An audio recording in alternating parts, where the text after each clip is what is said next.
Hello aspirants, मैं Dipankar Garola grow with educators पर Uttarakhand history की वीडियो लेक्चर सीरीज को हम स्टार्ट कर रहे हैं, जिसमें हम कॉम्प्रहेंसिव वे में स्टडी करेंगे।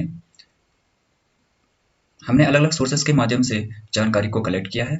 आशा करता हूँ उत्तराखंड के सभी students Uttarakhand PCS prelims, mains, group C व अन्य गवर्नमेंट एग्जाम्स के लिए ये काफ़ी महत्वपूर्ण साबित होगी। संस्कृत के 3 शब्दों से इति, अ और आज से मिलकर हुई है। इति का अर्थ होता है जैसा हुआ वैसा ही, एज इट हैपेंड। अ का अर्थ होता है सचमुच या इन रियलिटी। आज का अर्थ होता है निरंतर रहना या ज्ञान होना, हैविंग नॉलेज। हेरोडोट्स ग्रीक और यूनान के प्रथम इतिहासकार व भूगोलवेत्ता थे। हेरोडोट्स का संस्कृत का नाम हरिदत्त था। इनके द्वारा लिखी गई जो पुस्तक है इसका नाम है हिस्टोरिका।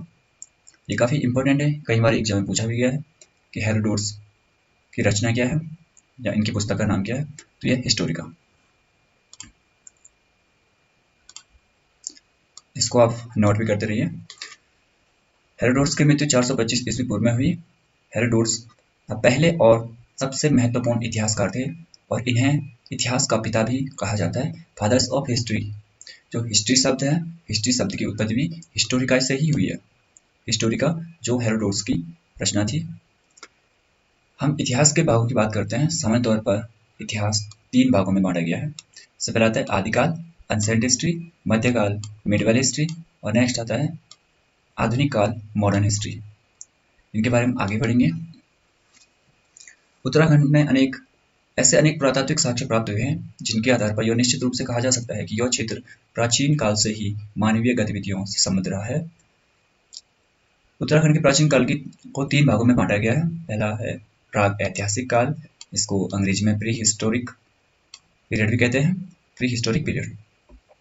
दूसरा है आग ऐतिहासिक काल, आद्य ऐतिहासिक काल, इसको प्रोटो हिस्टोरिक पीरियड भी कहते हैं, और ऐतिहासिक काल हिस्टोरिकल पीरियड। इसमें सबसे पहले हम प्राग ऐतिहासिक काल को लेंगे। इस काल में मनुष्य द्वारा घटनाओं का कोई भी लिखित विवरण नहीं मिलता है, क्योंकि उस समय लिपि का आविष्कार नहीं हुआ था, तो वहाँ पे हमें कोई भी लिखित विवरण नहीं मिलेगा। इसे प्राग ऐतिहासिक काल कहते हैं, जब लिपि का आविष्कार नहीं हुआ था। इसमें पुरातात्विक साक्ष्य मिलते हैं। पुरातात्विक साक्ष्यों से अर्थ है जैसे कोई भी हथियार, औजार या आदि मानव द्वारा जो बनाई गई जो पेंटिंग्स हैं वो, तो ये पुरातात्विक साक्ष्य हमें प्राग ऐतिहासिक काल से मिलते हैं, परंतु लिखित साक्ष्य नहीं मिलते हैं। इस काल की संस्कृतियों का सर्वप्रथम प्रमाण पाषाण उपकरणों से मिलता है। पाषाण उपकरण का अर्थ होता है पत्थर के बने हुए उपकरण, जिनका उपयोग मानव ने अपने विकास के विभिन्न चरणों में किया। इन उपकरणों में मुख्यतः हस्तकोठार, चॉपर, फ्लैक्स, स्काइपर आदि हैं। देखो, हैंड एक्स क्या होता है? हैंड एक्स इस प्रकार का कोई हथियार है जिसका प्राचीन मानव इसका प्रयोग करता था। इसमें हमने यहाँ पे कुछ फोटोज दी गई हैं। फोटो देने का अर्थ ही यही है कि हम किसी भी चीज़ को अगर हम पढ़ते हैं तो उसको थ्योरेटिकली ना पढ़ा जाए, बल्कि उसमें अगर हमारे माइंड में ये फिगर हैं तो हम उसको काफ़ी लंबे समय तक याद रख सकते हैं। इसमें आगे बढ़ेंगे हम। प्राग ऐतिहासिक कालीन प्रमुख स्थल। उत्तराखंड में प्राग ऐतिहासिक काल के स्थल कहाँ कहाँ पाए गए? एक है कालसी, कालसी देहरादून में, फलकनंदा घाटी पश्चिमी रामगंगा घाटी, हुडली उत्तरकाशी, मलारी गांव चमोली, कसार देवी अल्मोड़ा इत्यादि। ये हमारे प्राग ऐतिहासिक कालीन स्थल हैं जो उत्तराखंड में अभी तक जो प्राप्त हुए। हमने प्राग ऐतिहासिक कालीन स्थलों को 2 भागों में विभाजित किया है। सबसे पहले कुमाऊं के प्राग ऐतिहासिक कालीन स्थल, दूसरा गढ़वाल के प्राग ऐतिहासिक कालीन स्थल। कुमाऊं के सबसे पहले आता है लाखो उडियार, भड़कनौला, पैटसाला, फलसीमा, कसार देवी, लोईथा और हटवालगुड़ा। ये सारे अल्मोड़ा में ही है। सात जो साइट्स हैं ये अल्मोड़ा में है। 8वां जो बनकोट है ये पिथौरागढ़ में है। इसमें सबसे पहले वाले को लेंगे, लाखो उडियार को। लाखो उडियार अल्मोड़ा में है। डॉक्टर MP जोशी द्वारा 1963 में लाखो उडियार की खोज की गई थी। लाखो उडियार इस तरह की पहली खोज थी।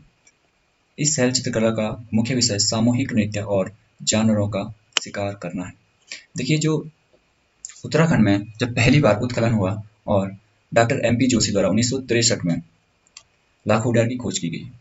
लाखो उडियार उत्तराखंड की पहली प्राग ऐतिहासिक कालीन स्थल है जो 1963 में खोजा गया।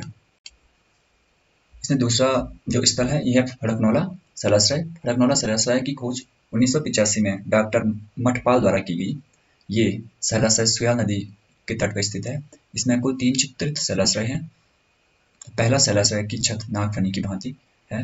दूसरे शैलाश्रय में 10 चित्रों के प्रमाण मिले हैं। तीसरा शैलाश्रय में निवास उत्तम कोटि का प्रतीत होता है। ये सुयाल तट पर स्थित है। जो फड़कनोला शैलाश्रय है ये सुयाल नदी के तट पर स्थित है और यहाँ पे 3 गुफाएं मिली हैं, जिसमें एक नागफन की भांति है। दूसरा इसमें 10 चित्रों का उल्लेख किया गया है। इसमें तीसरा है पैठशाला ग्राम अल्मोड़ा। पैठशाला ग्राम शैलाश्रय की खोज 1989 में डॉक्टर मठपाल द्वारा की गई। यहाँ 2 चित्रित शैलाश्रय हैं। इनके कुछ हिस्से स्थानीय लोगों द्वारा क्षतिग्रस्त कर दिए गए हैं। देखिए ऐसे क्षतिग्रस्त ये आपने पहले भी सुना होगा सिंधु घाटी सभ्यता में या हड़प्पा सभ्यता में। वहाँ पे जो 4000 साल पुरानी जो सभ्यता थी, वहाँ पे लोगों के द्वारा वहाँ की ईंटों को उठा के अपने घर में लेके आ गए थे और जिसका उसका काफ़ी बड़ा हिस्सा क्षतिग्रस्त हो चुका था।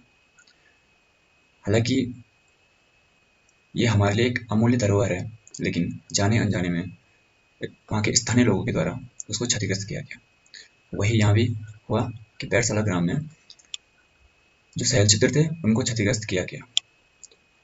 इसमें नेक्स्ट हलसीमा अल्मोड़ा। हलसीमा ग्राम में शैलाश्रय और ओखली के साक्ष्य मिले हैं। इससे 5वां तक कसार देवी अल्मोड़ा। यहाँ शैलाश्रय और ओखली नुमा आकृतियाँ मिली हैं। 6वां तक लुएथाप ग्राम अल्मोड़ा। अल्मोड़ा के लुएथाप से प्राप्त शैलाश्रय में मानव को शिकार करते हुए हाथों में हाथ डालकर नृत्य करते हुए दिखाया गया। 7वां हटवाल घोड़ा। हटवाल घोड़ा अल्मोड़ा की एक जगह है। अल्मोड़ा से 18 किलोमीटर की दूरी पर हटवाल घोड़ा नामक एक स्थान है।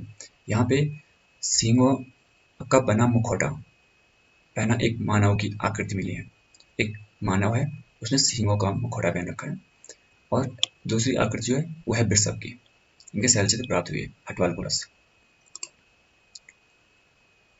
8वां बनकोट पिथौरागढ़। पिथौरागढ़ के बनकोट से 8 ताम्र मानव आकृतियां प्राप्त हुई हैं। उससे आगे नेक्स्ट आता है गढ़वाल की प्रागैतिहासिक कालीन स्थल। इसमें पहला आता है गोरखा गुफा, दूसरा आता है किमिनी ग्राम शैलाश्रय, इसमें तीसरा आता है मलारी ग्राम शैलाश्रय और इसमें चौथा आता है हुडली उत्तरकाशी। इसमें जो पहला है गोरखा गुफा शैलाश्रय, ये चमोली में स्थित है। अलकनंदा नदी के किनारे डुमरी गांव में ये स्थित है। यहाँ मानव भेड़ लोमड़ी बारहसिंगा के रंगीन चित्र प्राप्त हुए हैं। पीले रंग की चट्टान पर गुलाबी व लाल रंग के चित्र बनाए गए हैं।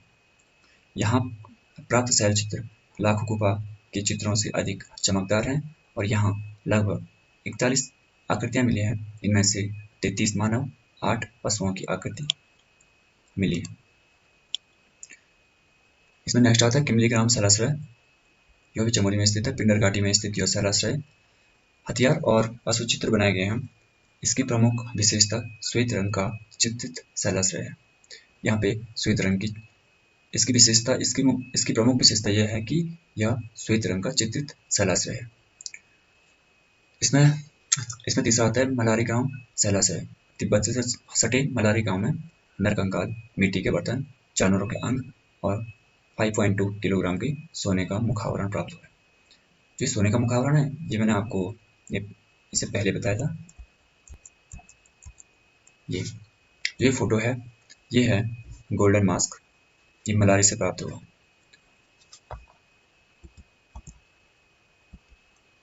हम वापस आते हैं इसमें। तो मलारी गांव से हमें 5 किलो का सोने का मुखावरण प्राप्त हुआ है। इसमें नरकंकाल, मिट्टी के बर्तन और जानवरों के अंग भी इसमें हमें प्राप्त होते हैं। इससे 5वां आता है हुडली उत्तरकाशी। हुडली से प्राप्त शैल चित्रों की प्रमुख विशेषता है यह शैल चित्र नीले रंग के हैं या इनमें नीले रंग का प्रयोग किया गया। Thanks for watching me.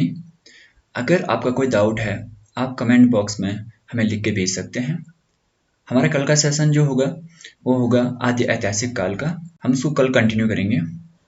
Okay, thank you guys.